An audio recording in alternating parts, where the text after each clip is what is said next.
hanging out with 17-year-old Savannah LaFlair. We normally see her at the New York State Fairgrounds as she was always there for the parts show in the fall and, of course, for Motorsports Expo in the spring. She is a 17-year-old attending Jordan Elbridge Central School. She's a junior there. Finished 17th in points at Brewerton, 18th at Fulton. Ran Super Dirt Week this past year, made it to the LCQ, did not qualify, but we've watched her grow up. She was racing when my daughter was racing with the Syracuse Microd Club, so that's where she learned a lot of things right there. First of all, how are we doing? We're doing pretty good. Yeah, how's school going? How's everything? Fantastic. Better than ever. Good. How's the race car? Great. I mean, we're ready to get rolling. Is it a new car, or did we save one of the ones from last year? No, same car as last year. Okay, you had two, so did we move one down the road, or are we keeping that as a backup? No, we kind of moved that down the road to the Hall of Fame, so that's in there right now. Oh, that's the one I saw there a little while ago. Okay, so it's just going to stay there? Most likely, yep. Unless you need it, of course, right? Yeah, unless I need it, then we'll pull it out and then we'll make get that ready to from go. Jordan over to Elbridge and grab that and take it out. How did you do last season? I think I did fairly well. I mean, we had our ups and downs, but definitely still room for improvement. Mm-hmm. Got to say thanks to Jammers, by the way, for putting us in here. They got me in the ice cream stand. No, sorry, Michaela. Or sorry, Savannah, there's no ice cream that we can get today. But they've been nice in helping me out here with that kind of stuff. So are you goal-oriented? Do you come into this year with some specific things you'd like to get done?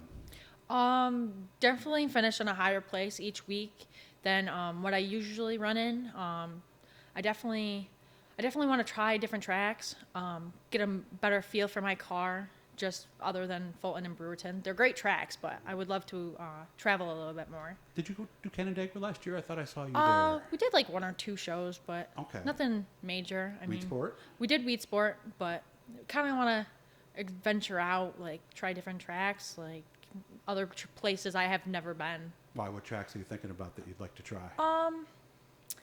There's like so many. I mean, definitely want to like go out in Fonda, Utica, Rome, those different tracks. But I know that they're tires and stuff. But they're different tires too. So I gotta kind of make some more money so I can afford that.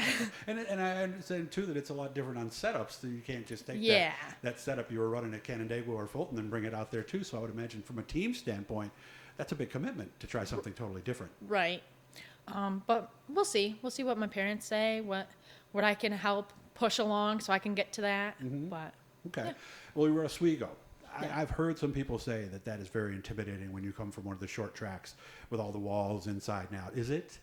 It's very intimidating for me, but I gotta expand my comfort zone. I gotta push myself to keep going back and get more comfortable, so that way I can be very competitive there. I remember I was at your top 5 that you had at Brewerton. I think it was 2022. I think was where that was. Are we getting better on the slick conditions? Because I remember when we talked at first, that was where you were struggling a little bit. It's a hit and miss. I mean, it's good, but it's not great. So I definitely got to work on that more this year and focus on what I really need during those slick times. But we're gonna get there. I feel like.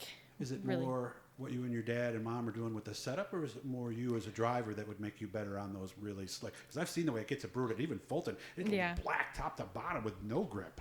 It's more of my mindset. I think if I control what I'm thinking better, then I will be able to actually execute it the way that I really hope that it would go, instead of just saying, oh, if I do this, it's going to do that. And it just makes me an unhappy camper at the end of the night. A lot of people say that the sport's in trouble from one aspect. They say not enough young people are getting involved. But when I look in the pit area, Brewerton and Fulton, there's a bunch of you that are in that 13 to 18 area. Do you all know each other? Did you I know like Cody Manita you raced against. You didn't actually race against him. You just raced at the same track. But is the sport in good hands down the road, do you believe?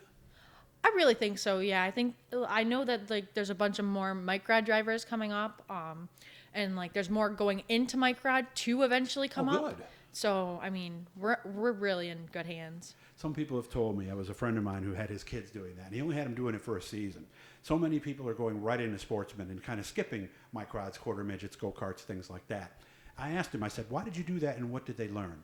He said they learned how to strap themselves in the car. They learned how to react to the one-way radio, the flagger, and they got a feel for it. He said it really put them ahead of where they had been had they started with none of that. Right. Do you agree? I do agree, because that's like the first step. Really, because you have to know how to protect yourself before getting into those challenging times where, what if I didn't know how to strap this in, and then what if something happens to me, you know?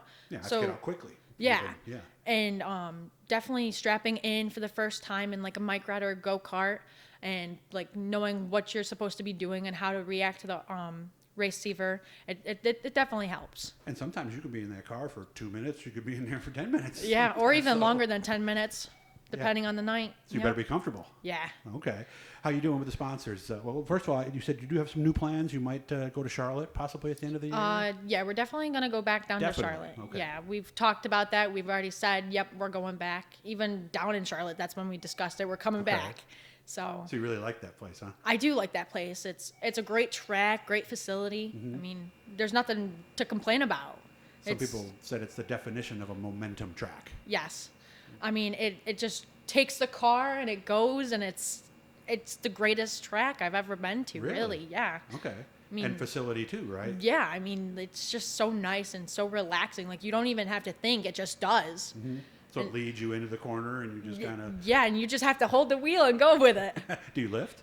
Not really down there. I Really? mean, yeah, I mean, you have to go up a hill, so it kind of like takes away from that. So you don't really have time to take off. I would think your experience at Fulton, because the banks look pretty steep. They are pretty steep when you're in the car, especially if you're going all the way up, right? Yeah, and I think with that track, it'll help me more at Fulton when I am going up higher, because it's pretty close to the same like momentum you got like going down and whatnot. So I think we'll be in better shape this year with Fulton since we have gone down. Well, most people, I know it was this way when I did it, I was more comfortable on the bottom at first. Is that kind of the way it works? And then as you get more comfortable, you'll go out there and rip the lip and get up next to the wall? I think it was quite the opposite for me. Oh, really? Yeah, I liked being either in the middle or a little bit higher. I mean, I was always Okay. afraid of the Uke tires, but I see. I've hit a couple of them, so now I know that like it's okay to hit them, but it's just to keep going after. No, you're right, because that's totally different than the track at Syracuse, where you just want to stay out of the rumble strips. Right. And you certainly know when you hit those. Yeah, I mean that Obviously. slows you down, but at least you keep going. With Uke tires, You can be done. Yeah. And cost your family $500,000, Yeah. depending on how good you hit it. Who's helping you out this year? Who do you want to say thanks to? I would like to say thanks to Sweet Frog from Cicero in Fayetteville. What is that? It's a frozen yogurt place. Oh, cool. All right, I have to get up there. Yeah, it's the best ice cream place you could Nice. ever get. Happy Days, Owens, both Apple Orchard and Cidery. I would like to thank Karen's Sewing Room, Evan Sandblasting, my cousin Vinny's Fab Shop. I mean, I have a whole list I'm ready to And name. Vitali, by the way, in case you didn't know. Yeah, Dimitri's, my place of employment. Got to thank them a lot. They help a lot too. And work with your schedule, obviously, too. They do. And who was the one that was the sewing one again? Because I know they actually do suits, don't they? They help. Yeah, they like can fix them up a little bit. But like if you wanted to embroider your name on there or Yeah, something like that, yep. they can do that too. So, because there used to be somebody at the fairgrounds that would do it there, but they're not there anymore. So Right, that's okay. Karen's Sewing Room. Yep, Okay. they're really good with their stuff. So follow Savannah on Facebook, of course. Yep. And this is YouTube, so leave a comment. If there's somebody else that we haven't gotten to yet that you would like us to get a hold of, please make sure to let us know. Please say hi to the family for me, and good job. I will. Thank you.